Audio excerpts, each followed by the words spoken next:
बाबा रामदास हाम्रो नेपालमा हुनुहुन्छ, उहाँ इन्डिया आएको हो।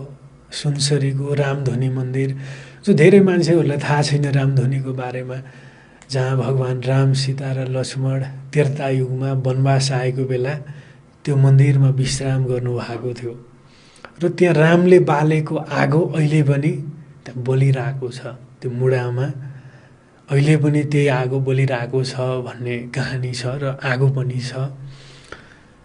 त्रेतायुगमा राम त्यहाँबाट गएपछि देवी देवताहरूले नै हावाहरू त्यो आगो ननिभोस् भनेर स्वयं देवी देवताहरूले त्यहाँ दाउराहरू लिएर त्यो आगोको संरक्षण गर्ने गर्थे भन्ने मैले त्यहाँको मान्छेहरूबाट सुने। अनि त्यहाँ एउटा सुनसरी, हाम्रो जिल्ला सुनसरी थाहा छ तपाईँलाई पनि, सुनसरी नाम पनि कसरी रहन गएको रहेछ भने मैले त्यो बाबाले भनेर सुनेको।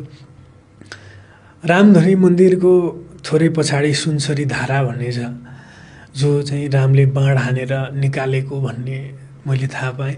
त्यो यस्तो धेरै शान्त छ कि ठुलै बग्छ पानी, तर तपाईँ त्यहीँ बस्दा पनि त्यो बगेको जस्तो थाहा हुँदैन। सुनसरी धारा एकदम सुनसान भएर बगिरहन्छ।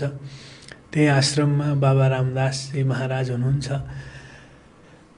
नेपाल यात्राको क्रममा मैले भेटेको दिव्य पुरुषहरूमध्ये रामदास पनि बडो प्रेमले भरिएको मान्छे।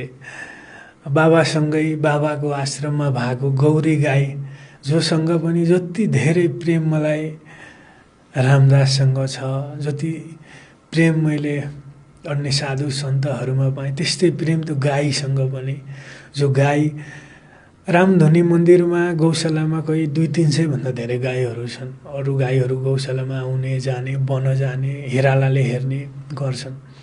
गौरी गाई रामदासको आश्रममा बस्छिन्, बाबाको सिरानमा बस्छिन्, बाबाले खाएको भात खान्छन्। बाबाले लु जाऊ तिमी आज चर्न जाऊ भनेपछि चर्न जान्छन्।